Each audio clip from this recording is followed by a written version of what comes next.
Hi friends, अभी जो मैं टॉपिक कंप्लीट करने वाली हूँ ये टॉपिक काफ़ी इम्पॉर्टेंट है। इतना इम्पॉर्टेंट है कि बिहार के किसी भी एग्ज़ाम में आप यहाँ से 2 मार्क्स का क्वेश्चन देख सकते हैं किसी भी एग्ज़ाम में।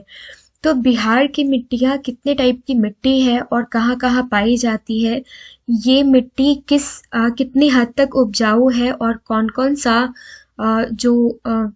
आप कह सकते हैं कि उर्वरकता कितनी है और किस टाइप के अनाज बोए जा सकते हैं, ये सारी चीज़ें आज इस वीडियो में हम देखने वाले हैं। And I am Archana Mainandan, welcoming you all guys. And आपसे रिक्वेस्ट है कि अगर मेरी मेहनत पसंद आ रही है, सारे कंटेंट पसंद आ रहे हैं, तो चैनल को लाइक एंड सब्सक्राइब करना ना भूलिए। और हाँ, 67th पीपीएससी में बहुत सारे टॉपिक्स हमने अपडेट कर रखे हैं, आप उसको प्लीज़ देख लीजिएगा, क्योंकि 67th और 68 में सिलेबस कुछ भी चेंज नहीं है। बस आपका जो फंडा है वो करंट अफेयर्स का फंडा है। सो बिहार की मिट्टियाँ जो टॉपिक हम देखने वाले हैं, इसमें फर्स्ट जो हम देखने वाले हैं वो है अभ्रक मिट्टी। अभ्रक मिट्टी में ये जो है ये एक पहाड़ी मिट्टी है। अभ्रक जो होता है ये इसमें ज़्यादा होता है, और जो राजौली नवादा है यहाँ पे ये अभ्रक मिट्टी पाई जाती है। उपजाऊ बिल्कुल नहीं होती है और मोटे अनाज एवं मक्का के लिए ये मिट्टी उपयुक्त है। कौन सी? अभ्रक मिट्टी। सेकंड हम देख लेते हैं गंगा का दक्षिण मैदान। तो यहाँ पे ताल, पुरानी जलोढ़ और बलथर मिट्टी पाई जाती है। गंगा का उत्तरी मैदान जो है यहाँ पे पश्चिम चंपारण के उत्तर पश्चिम भाग में ये जो है गंगा का उत्तरी मैदान है। तो जो भी आप मिट्टी देखने वाले हैं, ये सब देखने के बाद आपको समझ में आ जाएगा कि ताल मिट्टी में कौन कौन सी चीज़ें बोई जा सकती हैं और पुरानी जलोढ़ मिट्टी में कौन कौन सी चीज़ें बोई जा सकती हैं। सेकंड है लाल बलुई मिट्टी, जो कैमूर रोहतास के पठारी भागों में पाया जाता है। बालू अधिक होता है, लेस फर्टिलिटी होती है और मोटे अनाज के लिए ये मिट्टी उपयोगी है। टाल मिट्टी किसको कहते हैं? तो ये गंगा के दक्षिण भाग में 8 से 10 किलोमीटर का जो रेंज होता है उसमें पाया जाता है। धूसर रंग का होता है और निर्माण जो होता है वो बाढ़ के द्वारा होता है। फर्टाइल ज़्यादा होती है और रबी फसल जो हैं उनके लिए ये फेमस होती है टाल की मिट्टी। फिर जो फोर्थ है हमारा, ये है बलथर मिट्टी। गंगा के मैदान की दक्षिणी सीमा, जो कि छोटा नागपुर की पहाड़ी, और रंग इसका होता है पीला और लाल। रेत और कंकड़ अधिक होता है, लोहा अधिक होता है। जल का संग्रह ये मिट्टी बहुत कम करती है और पश्चिम में कैमूर के पठार से पूर्व में राजमहल की पहाड़ी तक इसका फैलाव है। और ये मक्का, अरहर, चना, ज्वार और बाजरा के लिए बलथर मिट्टी जो है ये काफ़ी उपयोगी है। आई होप इस वीडियो में मैं सारी की सारी चीज़ें मैं आपका कंप्लीट कर पाऊँ। फिफ्थ हम देखने वाले हैं गंगा का दक्षिण मैदान। तो यहाँ पे ताल, पुरानी जलोढ़ और बलथर मिट्टी ये तीनों ही पाया जाता है। और गंगा का उत्तरी मैदान जो है या पश्चिम चंपारण के उत्तर पश्चिम भाग में, तो आप सोच सकते हैं कि यहाँ पे कौन सी मिट्टी होगी।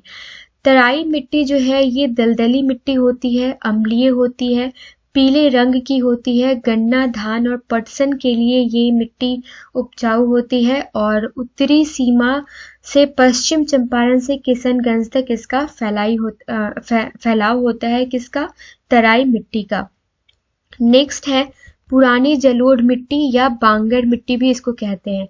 इसमें लाइम नहीं होता, चूना नहीं होता, एसिडिक नेचर होता है इसका और लाइट ब्राउन कलर की ये मिट्टी होती है। इसको केरल या केवाल मिट्टी भी कहा जाता है। कोसी क्षेत्र, दरभंगा, मुजफ्फरपुर और चंपारण क्षेत्र में ये मिट्टी पाई जाती है। धान, जूट और गेहूं ये मेन फसल है जो इस मिट्टी में बोई जाती है। और गंगा के दक्षिण भाग में शाहाबाद से गया, पटना, मुंगेर, भागलपुर यहाँ तक एक्सपेंड है ये पुरानी जलोढ़ मिट्टी या फिर बांगर मिट्टी भी आप इसको कह सकते हैं। केरल या केवाल मिट्टी भी कह सकते हैं। नेक्स्ट है खादर मिट्टी। खादर मिट्टी जो है ये नवीन जलोढ़ मिट्टी है। बालू और चीका की मात्रा इसमें अधिक होती है। गंगा घाटी में ये मिट्टी पाई जाती है। गंडक महानदी घाटी में पाई जाती है। तुरंत जो बाढ़ आता है तो उसी से ये मिट्टी जो है ये जमा होता है। लास्ट है बाल सुंदरी मिट्टी, जो कि डार्क ब्राउन कलर का होता है, एसिडिक इन नेचर होता है, अम्लीय होता है। पूर्णिया, सहरसा, दरभंगा, मुजफ्फरपुर, सारण, चंपारण के जिलों में ये पाया जाता है। और लाइम जो है, चूना, ये 30% इसमें पाया जाता है, जो कि आम, लीची, केला के लिए काफ़ी उपजाऊ होती है ये बलसुंदरी मिट्टी। अब यहाँ पे कुछ क्वेश्चंस हम डिस्कस कर लेते हैं, जो चीज़ें अभी मेरे दिमाग में आ रही हैं। हो सकता है कि वहाँ से भी कुछ क्वेश्चंस आपसे पूछा जाए। कहीं ना कहीं मैंने प्रीवियस ईयर में पढ़ा था कि बिहार में पर्वतपादीय मिट्टी के विस्तार को क्या कहा जाता है, तो इसको भाभर का क्षेत्र कहा जाता है। फिर एक क्वेश्चन था कि किस मिट्टी का नवीनीकरण प्रतिवर्ष होता है, तो ये जो मिट्टी है, पुरानी जलोढ़ मिट्टी का नवीनीकरण जो है ये प्रतिवर्ष होता है। ओके। फिर बिहार में पर्वत पहाड़ी मिट्टी, ये हमने देख लिया है। नेक्स्ट क्वेश्चन है हमारा, बिहार की किस मिट्टी में लोहांश की मात्रा लोहा की मात्रा अधिक होती है और जीवांश की मात्रा जो है वो कम होती है, तो ये लाल मिट्टी में होती है। लाल मिट्टी लाल क्यों दिखती है? लोहे की मात्रा अधिक होने के कारण। नेक्स्ट जो क्वेश्चन है वो, बिहार की गंगा नदी के दक्षिण एक लंबी संकीर्ण पतली पट्टी जिसकी चौड़ाई 8 से 10 किलोमीटर पाई जाती है, जिसका विस्तार पटना, मोकामा, बहरिया में है। ये हमने देख लिया है, राइट। ये हमने कहाँ देखा है? 8 से 10 वाला। आई थिंक ये 8 से 10 किलोमीटर के रेंज तक में वो फैली होती है मिट्टी। आज हमने ये डिस्कस भी किया है। ओके। फिर जो यहाँ पे पटना, बाढ़ और मोकामा, बहरिया में ये फैली होती है। बिहार की जो नेक्स्ट मिट्टी है, पुरानी जलोढ़ मिट्टी, बिहार के किस जिले में पाई जाती है? तो हमने क्या देखा? नालंदा, मुंगेर, भागलपुर, हर एक जगह पे पाई जाती है। इन तीनों जगह पे पाई जाती है। भाभर के मैदानी क्षेत्र को क्या कहा जाता है? तो चंपारण के उत्तरी पश्चिमी भाग को भाभर का मैदानी क्षेत्र कहा जाता है। ओके। फिर नेक्स्ट क्वेश्चन है, बिहार में तराई मिट्टी का प्रमुख फसल क्या है? तो ये गन्ना, धान और पटसन। आज हमने ये देख रखा है। नेक्स्ट क्वेश्चन है, बिहार में तराई मिट्टी का प्रमुख फसल हमने देख लिया। फिर निम्नलिखित में से कौन सा कथन लाल मिट्टी से संबंधित नहीं है? तो कथन जो है, यह गंगा के दक्षिण तट पर 8 से 10 किमी चौड़ी पट्टी में पाई जाती है और यह मिट्टी, इस मिट्टी में दोमट तथा कैवाल दोनों मिट्टियों की विशेषता होती है। ये कोई भी नहीं है। लाल मिट्टी क्या है वो आप देख सकते हैं कि ये कैमूर, रोहतास के पठारी भागों में पाई जाती है। बालू अधिक होता है, लेस फर्टाइल होता है और मोटे अनाज के लिए ये इम्पॉर्टेंट है। ओके। नेक्स्ट है, बलसुंदरी मिट्टी जो है ये बिहार के किस जिले में पाई जाती है? तो सहरसा, दरभंगा, मुजफ्फरपुर, ये हर जगह पाई जाती है। कौन सी? बलसुंदरी मिट्टी, जो हमने यहाँ पे सबसे नीचे देखा है।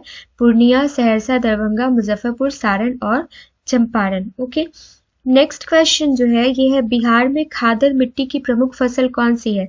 तो खादर मिट्टी जो हमने देखा है उसकी प्रमुख फसल क्या है? यहाँ पे देखिए, इसमें बालू और चीका जो है इसकी मात्रा अधिक होती है और धान, गेहूं, गन्ना, जूट ये सब बोए जाते हैं। ओके। फिर बिहार में मिट्टी अपरदन के कौन से कारण हैं? तो नदियों का मार्ग परिवर्तन भी कारण है, पशु चरण भी कारण है, पेड़ पौधों की अत्यधिक कटाई भी, सारे के सारे ये इंपॉर्टेंट कारण है। ओके। फिर नेक्स्ट क्वेश्चन है आपका, बिहार के भांगर मिट्टी में प्रमुख फसल पैदा की जाती है कौन कौन सी? धान, गेहूं, ज्वार, बाजरा और जूट। ओके। फिर बिहार में ताल मिट्टी की प्रधान फसल क्या है? तो ताल मिट्टी हमने क्या देखा, किस लिए प्रसिद्ध है? ये रबी फसल इट मीन्स क्या हम मान सकते हैं? तो रबी फसल इट मीन्स ये आप दाल, तिलहन और गेहूं मान सकते हैं। ओके। फिर जो एक दो क्वेश्चन हम और देख लेते हैं, जैसे लाल मिट्टी के संबंध में क्या क्या कथन सत्य है? तो लाल मिट्टी ऑलरेडी आपके सामने दिया हुआ है, ये आप देख लेंगे। बिहार का तराई प्रदेश विस्तृत है, तो ये भारत नेपाल सीमा के समानांतर में ये तराई प्रदेश जो है ये विस्तृत है। ओके। और बिहार के किस भाग में अपोड मिट्टी पाई जाती है? तो ये जो है ये गंगा के दक्षिणी मैदान और गंगा के उत्तरी मैदान में पाई जाती है। पर्वतपदीय मिट्टी के संबंध में कथन आपको बताना है। तो यहाँ पे देख लीजिए कि आर्द्रता जो है ये इसमें ये क्वेश्चन थोड़ा सा कंफ्यूजन मुझे क्रिएट कर रहा है, मैं इस क्वेश्चन को छोड़ना चाहूंगी।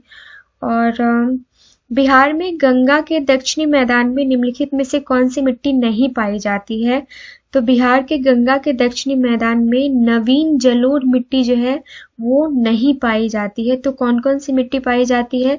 लाल मिट्टी पाई जाती है, और उसके बाद लाल मिट्टी के बाद कौन सी मिट्टी पाई जाती है आपकी? करैल केवाल मिट्टी, बलथर मिट्टी, ये 3 मिट्टी पाई जाती है। ओके,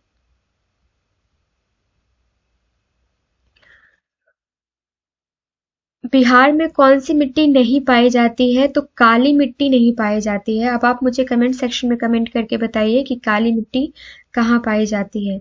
फिर बलथर मिट्टी में ये जो बलथर मिट्टी हमने देखा था उसका प्रमुख फसल क्या है? तो ये जो है बलथर मिट्टी का अरहर, ज्वार और बाजरा जो है ये प्रमुख फसल है। किस जिले में तराई मिट्टी नहीं पाई जाती है? तो किशनगंज में पाई जाती है, पश्चिम चंपारण में पाई जाती है, सहरसा में पाई जाती है, पटना में नहीं पाई जाती है। ओके, और कौन सी मिट्टी बिहार में गंगा के उत्तरी मैदान में पाई जाती है? तो ये बलसुंदरी मिट्टी पाई जाती है। ठीक है, आई होप ये सारे के सारे क्वेश्चंस आपको इम्पोर्टेंट लग रहे होंगे। और बिहार में बलथर मिट्टी का विस्तार जो है ये किस क्षेत्र में है? तो ये गंगा के दक्षिण क्षेत्र में है। एक दो क्वेश्चन मैं और करना चाहती हूँ। बिहार के किस भाग में अपोड मिट्टी ज्यादा पाई जाती है? तो गंगा के उत्तरी मैदान में पाई जाती है। और बस इतना ही रहने देते हैं। इतना अगर आपने कर लिया है तो क्वेश्चन इससे बाहर कहीं नहीं आने जाने को है। आई होप इसको आपने नोट कर लिया होगा, ये वीडियो आपको पसंद आया होगा। फ्रेंड्स, अगर वीडियो पसंद आता है, मेरी मेहनत पसंद आती है तो चैनल को लाइक एंड सब्सक्राइब करना ना भूलिए। साथ ही साथ बेल आइकन को भी प्रेस कर लीजिए, आने वाला हर एक वीडियो आपको नोटिफिकेशन उसका मिलता रहे इसकी वजह से। मिलते हैं नेक्स्ट वीडियो में। ऐसे ही बहुत छोटे छोटे टॉपिक्स मैं लेके आने वाली हूँ जहाँ से 1 से 2 मार्क्स से क्वेश्चंस डेफिनेटली पूछे जाते हैं। आगे जो वीडियो में लेके आने वाली हूँ उसमें बिहार में जितने भी वन्य जीव अभयारण्य हैं वो सारा का सारा मैं कवर करने वाली हूँ। उसके बाद एंशिएंट, मिडिवल, मॉडर्न ऑलरेडी मैंने कवर कर रखा है। बिहार के पर्सपेक्टिव में भी मैंने कवर कर रखा है। काफ़ी सारे वीडियो मैंने अपलोड कर रखी हैं, लेकिन लास्ट टाइम रिविजन नोट्स 8 से 10 पेज का मैं हर एक सब्जेक्ट का आपको दूंगी। वो एग्ज़ाम में जाने से पहले ज़रूर देख के जाना। और मेरा दावा है कि ये सारे नोट्स अगर आप देख के जाओगे तो कम से कम 20 मार्क्स के क्वेश्चन, 30 मार्क्स के क्वेश्चंस आप ज़्यादा ज़रूर करके आओगे। मिलते हैं नेक्स्ट वीडियो में। Thank you so much.